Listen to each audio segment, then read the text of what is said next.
Hello and welcome back. My name is Ganesh. I'm from learnenglishlab.com, and in today's lesson we're going to talk about where to use the passive voice.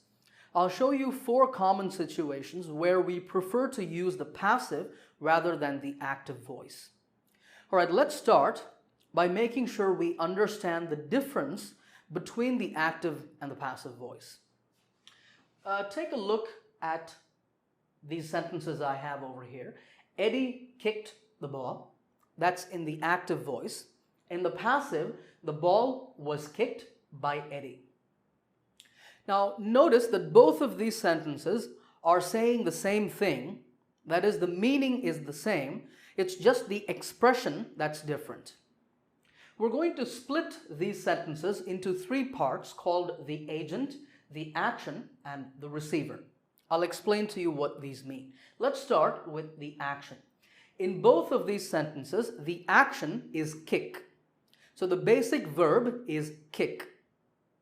The agent is the person or thing that does the action, and that is Eddie in both sentences. The receiver is the person or thing that receives the action.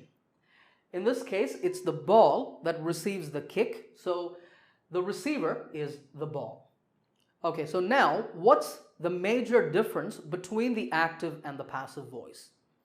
Well, if you look at the active voice sentence, you see that the sentence starts with the agent, and the receiver is all the way at the end or in the background of the sentence. So we can say that in an active voice sentence, the major focus is the agent, while in the passive voice sentence, the focus is the receiver. And you notice here that the agent has been pushed to the background or to the end of the sentence. Sometimes we can even leave out the agent if it's not important. Also notice here that there is the verb be. This was is just the verb be in the past tense. We put the verb be here to show that this is the receiver and not the agent. That's very important in the passive voice.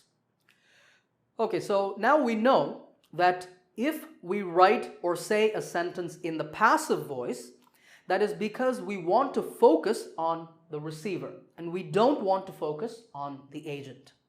In what situation might we do that? Well, one situation is where the agent is less important.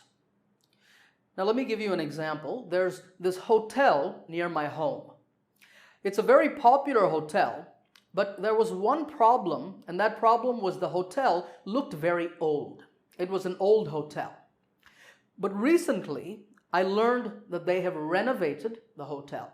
Renovate means to improve the look of a place. So they have repainted the building, they've added some new furniture, they've made some nice decorations, and now the hotel looks really good. So we can say that they have renovated the hotel. Now, as soon as you hear that sentence, you might realize that that's not the best way to say it because we're giving too much focus to they. We're saying they have renovated the hotel. We don't want to do that. We want to focus instead on the hotel and the renovation. So we write it in the passive as the hotel has been renovated. It's in the present perfect tense, so I'm writing has been. Now notice here, there is no mention of the agent. In our original sentence, we said the ball was kicked by Eddie. We mentioned the agent. But here, there's no agent. And that is the advantage in the passive voice. If you are not interested in the agent, you can leave out the agent. All right, so our final sentence is the hotel has been renovated. Now we could say the hotel has been renovated by them, but that would really not be necessary because we're not interested in that information. All right, the second situation where we use the passive is where the agent is unknown. So let's say that somebody stole my wallet last week. Somebody stole my wallet last week. Now we know that some thief or some pickpocket pinched my wallet, but we don't know who that person is. So we can say that the agent is unknown. That is, the person doing the action is unknown. So we can write that sentence as my wallet was stolen last week. This is in the passive, and once again we have left out the agent.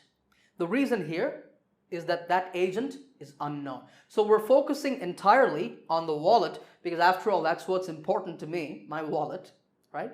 So my wallet was stolen last week. All right, the third situation where we prefer the passive is where the agent is obvious.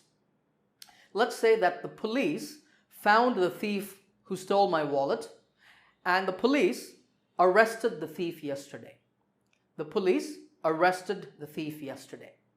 I have rewritten that sentence in the passive as the thief was arrested yesterday.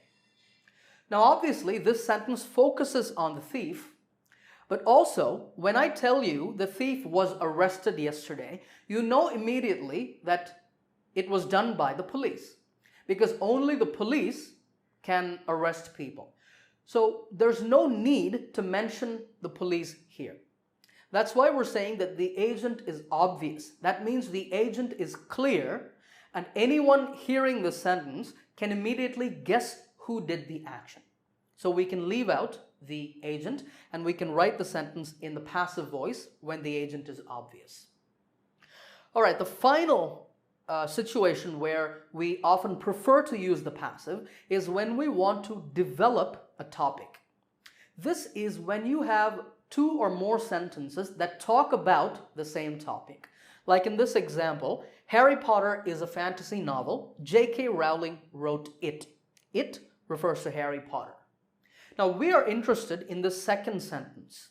In the second sentence, J.K. Rowling is the agent, wrote is the action, and it is the receiver, that is Harry Potter. But there's a problem with this second sentence. And the problem is that when you read the two sentences together, it sounds like you're changing the topic. In the first sentence, we're saying Harry Potter is a fantasy novel. We're focusing on Harry Potter.